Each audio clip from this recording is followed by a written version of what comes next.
दोस्तों, आज के समय में इस दुनिया में सिर्फ एक हम इंसानों की स्पीशीज एग्जिस्ट करती है, जिसको कि हम कहते हैं होमो सेपियंस। लेकिन रीसेंट स्टडी ये दावा करती है कि हम होमो सेपियंस से इवॉल्व होकर के होमो सेपियंस सेपियंस बन चुके हैं। रिसेंटली 2023 की एक रिपोर्ट ने यह भी दावा किया है कि हमारी होमो सेपियंस की यानी होमिनिन के जो एंसेस्टर थे वो 98.7% उनकी पॉपुलेशन 8 से 9 लाख साल पहले खत्म हो चुकी थी। और उसकी वजह से जीन पूल कम हो चुका था और जीन पूल कम होने की वजह से बहुत सारे जो एंसेस्टर्स थे सेपियंस के वो खत्म हो गए। और यही रीजन है कि हमें हमेशा फॉसिल्स में जो है वो गैप देखने को मिलता है। कभी भी हमें कोई भी फॉसिल एक फॉसिल के बाद नहीं देखने को मिलता है, बल्कि बीच में हमें हजारों लाखों साल का गैप भी मिलता है। तो चलिए हम इसी के बारे में आज डिटेल में बात करेंगे। Hello everybody, my name is Supriya Singh. Welcome back to the YouTube channel of Chahal academy and today we are going to talk about the study that has been published in the science magazine of 2023 which says that the hominin population, the ancestry of hominin population declined by 98.7%। और ये वो catastrophic phase था जब शायद हम इंसानों की पूरी तरीके से पॉपुलेशन वाइप आउट हो जाती, यानी कि इवॉल्व होते तभी तो हम इंसान बनते। अगर हम उसी टाइम पे पूरी तरीके से वाइप आउट हो जाते 8-9 लाख साल पहले, तो फिर हम इंसान भी कैसे बनते? क्योंकि हम जो होमो सेपियंस है, होमो सेपियंस का ओरिजिन ही 3 लाख साल पहले हुआ है, लेकिन हमारी एंसेस्ट्री 3 लाख साल पहले से है, यानी कि 8, 9, 10, 20 लाख साल पहले। और 8 से 9 लाख साल पहले ये फेज था। रीजन क्या है मैं बताऊंगी, जब हमारी पॉपुलेशन ऑलमोस्ट डिक्लाइन होने पे आ चुकी थी। तो चलिए हम इस पीपीटी को देखते हैं। इसमें लिखा है, did our human ancestor came close to extinction? क्या वो गायब होने की कगार पे आ चुके थे? तो चलो हम देखते हैं आखिर ये दावा भी क्यों किया जा रहा है। तो ये कहती है कि 8 से 9 लाख साल पहले स्टडी और रिसर्च बताती है कि हमारे एंसेस्टर्स ने एक बहुत ही कैटास्ट्रॉफिक पीरियड देखा था, जहां पे कि लगभग इनकी 98.7% पॉपुलेशन जो है वो क्या हो गई, वाइप आउट हो गई। और ये जो स्टडी है ये साइंस अगस्त 2023 में पब्लिश हुई है और यही स्टडी ये दावा करती है कि ये कैटास्ट्रोफिक पॉपुलेशन बॉटलनेक की वजह से हमारी ह्यूमन की जो एंसेस्ट्री थी वो ऑलमोस्ट 98.7% रिड्यूस हो गई। इसका मतलब सिर्फ गिने चुने चुनिंदा 1280 ब्रीडिंग पॉपुलेशन ही बची थी, इंडिविजुअल ही बची थी। और इस पॉपुलेशन ने लगभग 1 लाख साल तक, यानी 8 लाख साल ले लो तो 8 लाख से 7 लाख साल तक किसी भी तरह से इस सिचुएशन में जो है वो सस्टेन किया। और ये डिस्कवरी हमारी अंडरस्टैंडिंग को चैलेंज कर देती है। हमारी जो होमिनिन इवोल्यूशन की जो अंडरस्टैंडिंग है, जो हम कहते हैं कि उनकी पॉपुलेशन डाइवर्सिफाई हो रही थी, इन्वायरमेंट में चेंजेस आ रहे थे, and at the same time हमारी जो सजेशन है कि वो काफी रेजिलिएंट और अडेप्टिव हो गए थे, इसको चैलेंज करती है। क्योंकि यहाँ पे रीजन भी बताया गया है कि 2 रीजन माने गए हैं। पहला रीजन माना गया है extreme cold climate. Extreme cold climate की वजह से 98.7% पॉपुलेशन जो है वो खत्म हो गई। और second was the limited gene pool. इसी के बारे में हम आगे में देखेंगे। अब रिसर्च है जो कि हमें फोकस करने पे मजबूर कर रही है कि हम आखिर देखें कि अर्ली होमिनिन पॉपुलेशन के फ्रेजालिटी का क्या रीजन था, आखिर क्यों वो एक्सटिंक्ट होने के कगार पे आ गए। तो होमिनिन इवोल्यूशन का आखिर इम्प्लीकेशन क्या हो सकता है?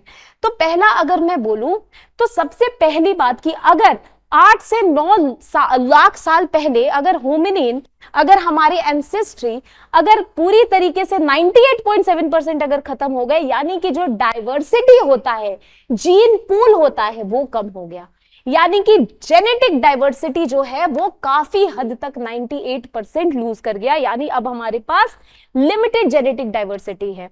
तो हम जानते हैं कि फर्स्ट टूल्ड मैन जो निकला था वो अफ्रीका से निकला था।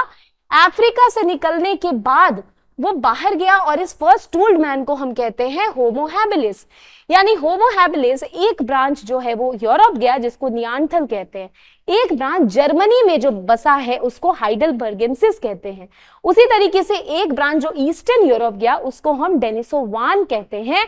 और एक ब्रांच जो पूरी तरीके से खड़ा हो सकता था और स्टैंड डायरेक्ट करके जो चल सकता था उसको हम होमो इरेक्टस कहते हैं। राइट। तो ये सारी जो डाइवर्सिटी थी वो एक बार में खत्म हो गई और बचे कितने गिने चुने 2.5% ऑफ द पॉपुलेशन।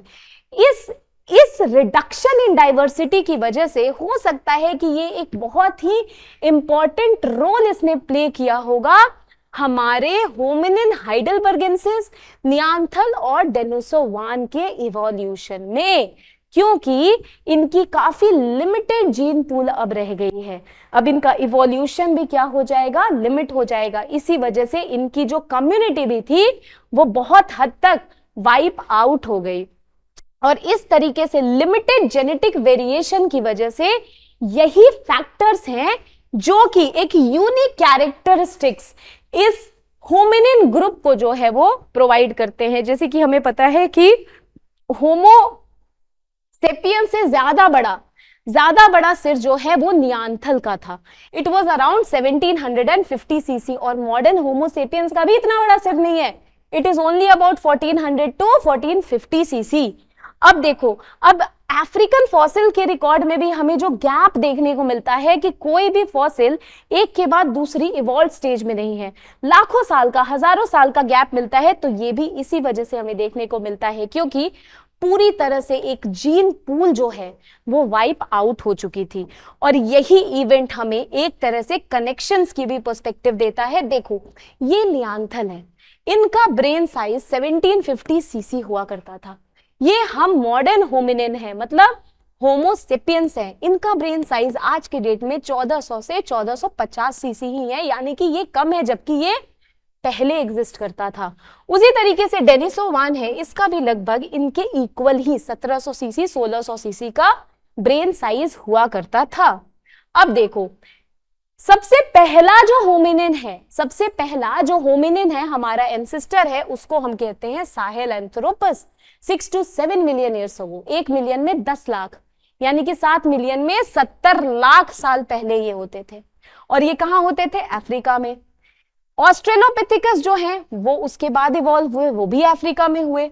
उसके बाद होमो हैबिलिस हुए, और होमो हैबिलिस को हम क्या कहते हैं? होमो हैबिलिस को हम कहते हैं first tooled man. Okay, and Homo habilis ने पहली बार टूल बनाना, जो ओल्डुवाई गॉज जो टांजानिया में एक साइट है वो दिखाती है कि वहां पे टूल और इनकी हड्डियां फॉसिल साथ में मिले। होमो हैबिलिस ने पहली बार टूल बनाया, उसके बाद अफ्रीका से उन्होंने माइग्रेशन शुरू किया। और जब माइग्रेशन शुरू किया तो एक ब्रांच जो है वो बनता है होमो इरेक्टस। होमो इरेक्टस बनता है 1.8 मिलियन ईयर्स अगो, यानी कि 10 से 18 लाख साल पहले। ठीक है, अब ये जो इरेक्टस नाम क्यों पड़ा? Because it was the first erect ape we knew till now, है ना।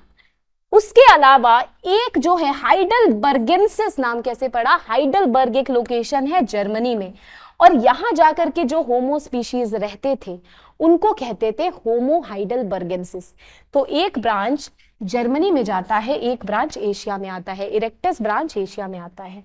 इसके अलावा होमो नियांथल ये पूरे यूरोप में फैलते हैं, और इसके अलावा होमो सेपियंस जो कि प्रेजेंट ह्यूमन बीइंग माने जाते हैं। इतनी सारी डाइवर्सिटी, इतनी सारी जेनेटिक डाइवर्सिटी, लेकिन एक पॉइंट था 8 से 9 लाख साल पहले जब शायद इतनी रह ही नहीं जाती। आज शायद हमारी पॉपुलेशन भी नहीं एग्जिस्ट करती। तो आखिर क्या रीजन हो सकता है इसका? तो पहला रीजन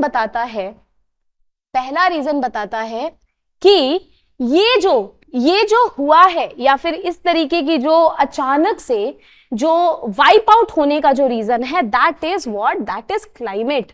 क्योंकि हमें पता है कि अर्थ जो है वो ग्लेसिएशन और डीग्लेसिएशन के फेज से जाती है। तो जो ग्लेसिएशन का फेज था और जो डीग्लेसिएशन का फेज था, डीग्लेसिएशन के फेज को हम प्लियोसीन कहते हैं, जहां पे कि बहुत पेड़ पौधे होते हैं, और जो ग्लेसिएशन का फेज होता है उसको हमने क्या बोला?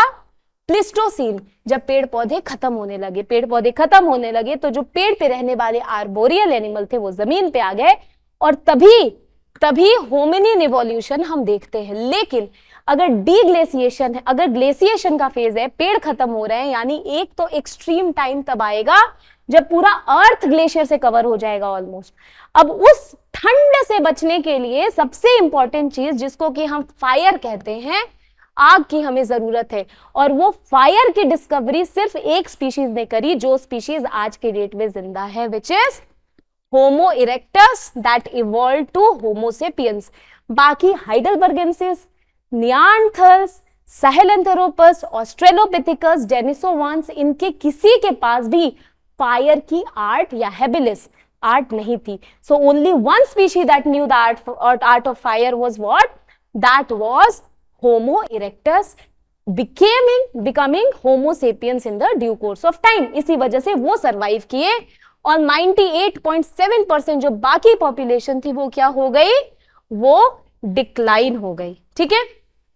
अब इसके अलावा कहा जाता है कि ये जो रिजल्ट्स हैं ये वैलिड हैं भी कि नहीं है. ये भी एक बहुत बड़ा सवाल है कि क्या ये रिजल्ट, अब इनकी वैलिडेशन को जो है वो टाइम टू टाइम चेक किया जा रहा है, और इनका ये भी कहना है कि ये स्केप्टिकल है साइंटिफिक कम्युनिटी को लेकर के कि क्या वो फ्यूचर रिसर्च को इसके डायरेक्शन में कोरेबोरेट करना भी चाहते हैं या नहीं, या फिर it is just a small research which is coming in the way, जो भी हमने अभी तक पढ़ाई की है उसके बारे में. और theory of extreme cooling as the primary reason for extension of these species, ये एक बहुत ही एक प्रोमिनेंट फैक्टर निकल करके आ रहा है, और पॉपुलेशन डिक्लाइन होने का एक मेन ड्राइव के रूप में भी हमें दिख रहा है, जिसको कि इस स्टडी के बाद 2023 की स्टडी के बाद एक सिग्निफिकेंट ट्रैक्शन भी मिला है. और क्वेश्चन कि क्या इस तरीके के बॉटल ने क्या हमारे एंसेस्टर ने सच में फेस किया था, तो ये अभी भी it is a matter of study. But ये जो स्टडी है ये काफी सिग्निफिकेंट है कि ये वाला जो बताया गया है कि they face this severe bottle नेक, ये शायद एक तरह से क्वेश्चन के लिए या चैलेंज के लिए तो ओपन है, लेकिन इसने हमारी हिस्टोरिकल पर्सपेक्टिव को और ज्यादा वाइडन कर दिया है. ठीक है. और ये फॉसिल रिकॉर्ड जो है ये डाइवर्स जेनेटिक डेटा के बारे में बताता है कि किस तरीके से जो है वो बहुत सारी जीन पूल हमारी खत्म हुई, और उसके बाद अलग अलग जो छोटे छोटे जो जेनेटिक चैनल्स थे उसके थ्रू हमारे पास डाइवर्स जेनेटिक डेटा आए, and it is very critical in resolving the mystery and also providing complete picture of the whole evolutionary past that has been going since lakhs of years. I hope आपको ये video अच्छे से समझ आई होगी. अगर आपके पास कोई डाउट है, please do not forget to write it in the comment section. And for more such informative video and content related information, please do not forget to like and subscribe Chahal Academy. I will see you next in the next video. Thank you so much.